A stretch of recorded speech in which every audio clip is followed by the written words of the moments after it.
Bonjour et bienvenue sur Revealing Revelation, la chaîne de prophétie biblique qui va au cœur des mystères de la prophétie.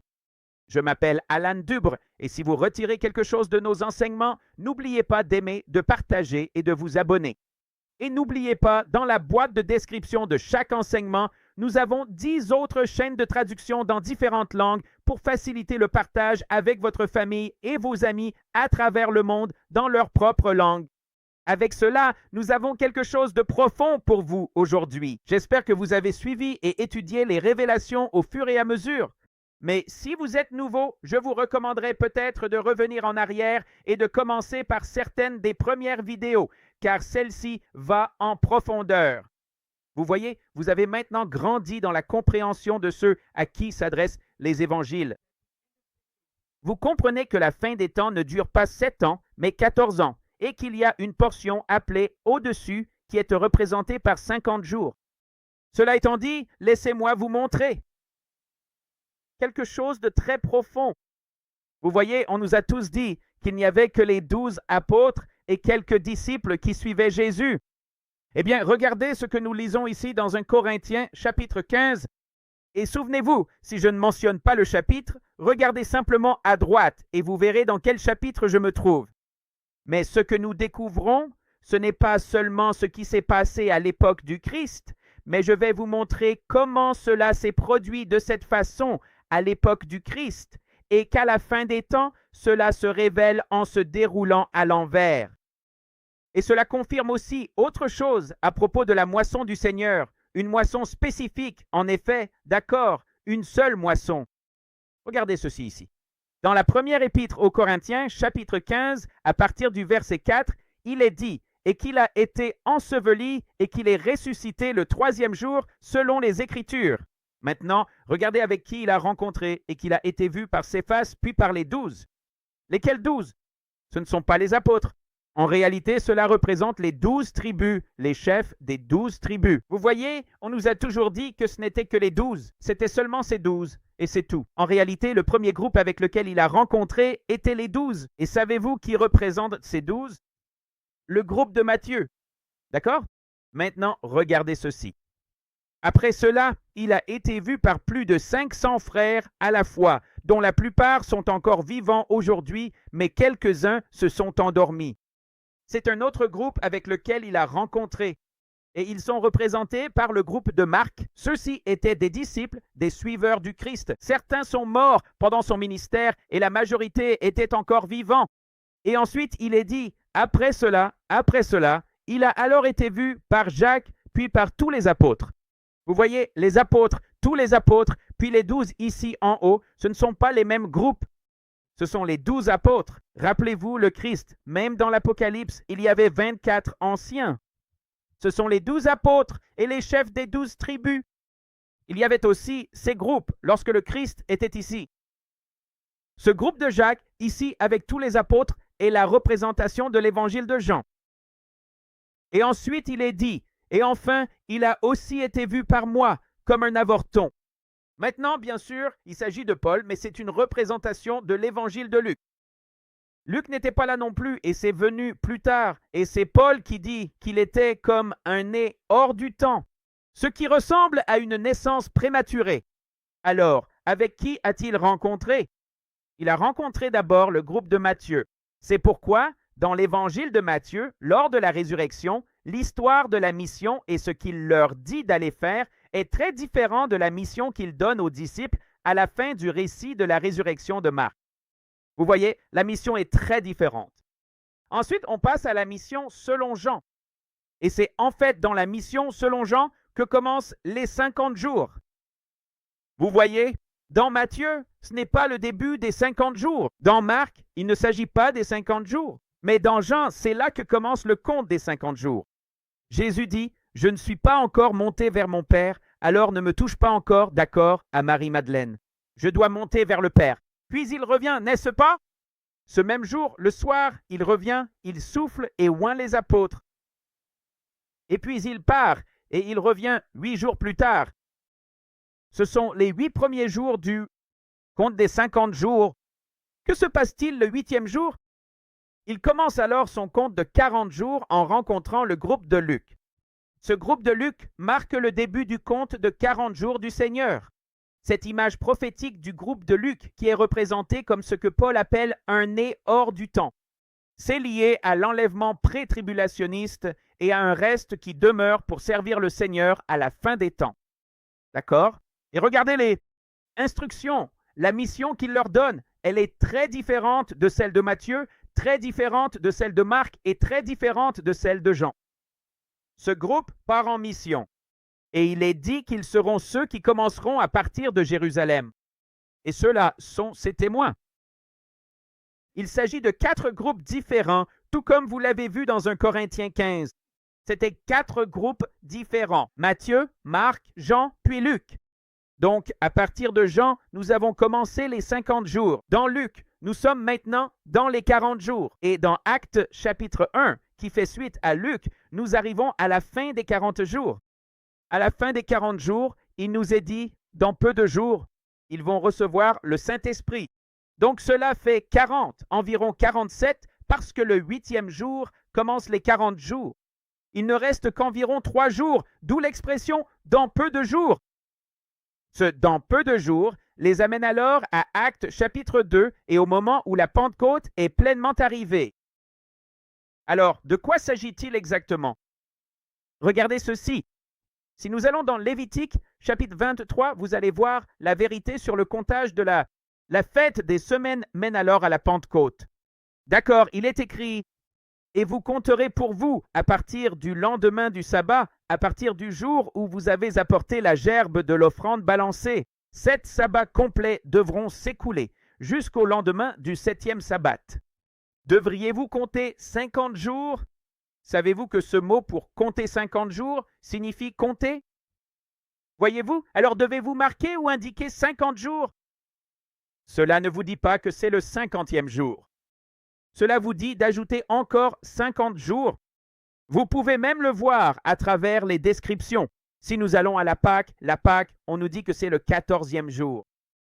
Le premier jour des pains sans levain est le 15e jour. La fête des trompettes est le premier jour. Mais regardez ce qui se passe quand on arrive à la fête des semaines. Il n'est pas dit le 50e jour. Il est dit, alors tu compteras 50 jours. Pourtant, l'Église nous a dit que la Pentecôte est la fête des semaines. Alors, les Juifs la comptent à partir d'à peu près ici. D'accord. Et ils comptent en comptant 7 semaines, donc 49 jours, puis celui-ci étant le 50e. Et ils appellent cela la fête des semaines. Et donc l'Église chrétienne, l'Église, n'est-ce pas, appelle cela la Pentecôte. Mais ce n'est pas parce que ce qui s'est passé l'Est. Il faut compter 7 sabbats, et si on les compte comme des sabbats et non comme des semaines entières, on arrive en fait au 8 Sivan. Vous pourriez dire, bon, ce n'est pas grave entre le 6 et le 8. Et vous avez raison, ce n'est pas grave. Certains pourraient affirmer qu'il s'agit du 15e jour et non du 8e. Encore une fois, nous sommes dans cette période, mais ce n'est pas la Pentecôte. C'est la fête des semaines, mais pas la Pentecôte. La Pentecôte doit compter encore 50 jours. Vous voyez ou pas? Encore 50 jours, mais il faut compter 7 semaines après les 7 sabbats, puis arriver au 50e jour, qui tombe généralement à la mi-juillet ou très tard en juillet, parfois même tout début août. Laissez-moi vous le prouver. Regardez ce qui se passe. Dans l'Exode chapitre 9, lorsqu'ils allaient fuir juste au moment de la Pâque, il y a eu la grêle qui est venue, faisant partie des plaies. Et cela a détruit l'orge. Pourquoi? Parce que l'orge était presque prête à être récoltée. Mais qu'est-il arrivé au blé? Le blé n'a pas été frappé parce qu'il n'était pas encore mûr. Ce qui signifie que vous ne pouvez pas commencer à compter 7 sabbats jusqu'à la fête des semaines à partir d'ici. D'accord, parce que c'est le début de l'orge, pas le début du blé. Laissez-moi vous montrer ce que je veux dire dans Deutéronome chapitre 16. Il est dit au verset 9, 7 semaines. Vous remarquez que ce n'est plus le sabbat maintenant. Tu compteras 7 semaines.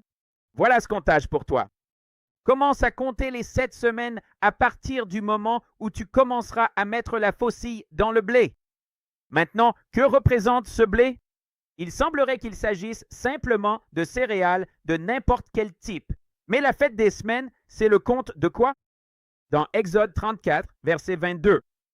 Il est dit, « Tu observeras la fête des semaines, des prémices de la moisson du blé. » Donc, les prémices de la moisson du blé correspondent au moment où tu commences à mettre la faucille dans le blé. Vous voyez, lorsque vous commencez à mettre la faucille pour couper le blé, ce sont ces prémices du blé.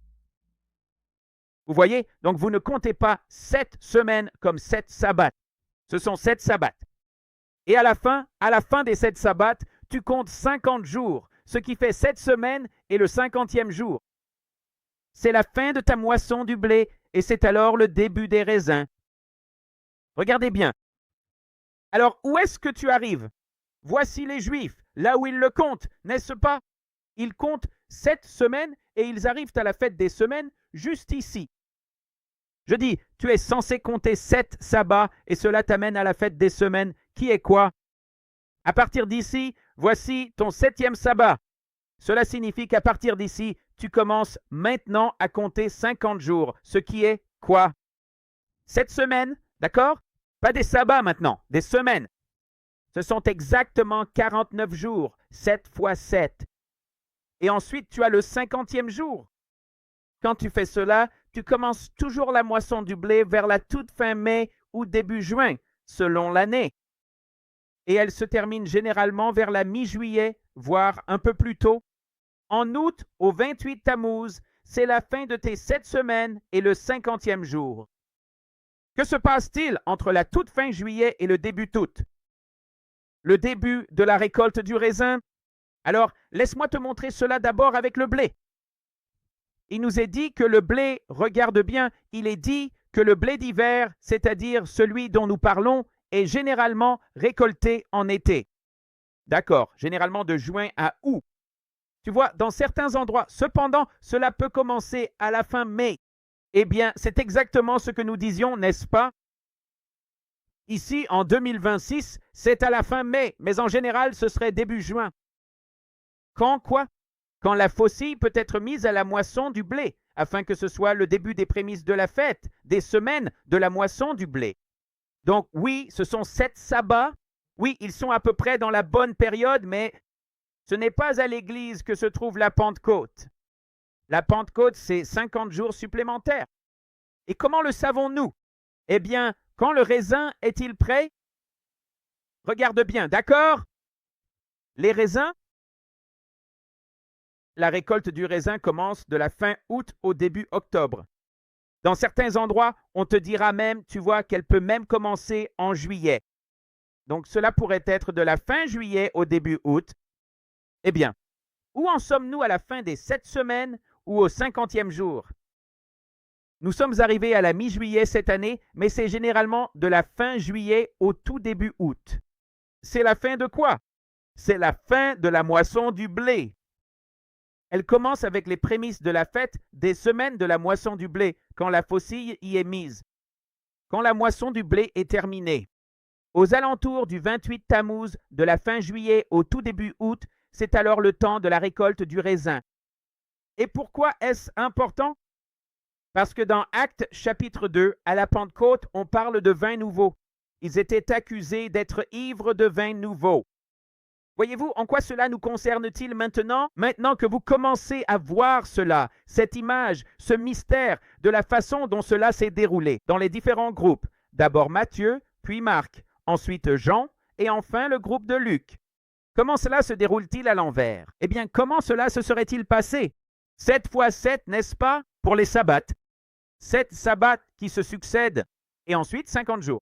Comment cela se déroule-t-il à la fin des temps? Regardez bien. Le pré-tribulation, un né hors du temps, comme une naissance prématurée est la représentation du pré-tribulation. Ensuite, qu'avez-vous? Ensuite, vous avez le début des 50 jours des apôtres. Quand les 50 jours sont terminés, vous avez les 7 années des sceaux représentées dans le groupe de Marc, comme nous l'enseignons depuis tout ce temps. Et ensuite, vous avez les 7 années des trompettes. Vous avez 50 jours, 7 années de sceaux et 7 années de trompettes. Prophétiquement, à la fin, les 7 fois 7 et les 50 jours qui suivent, à la fin, ce sont 50 jours, puis 7 ans et 7 ans. Et quand ces 7 et 7 années sont terminées, devinez ce que c'est? C'est la fin des 49 ans.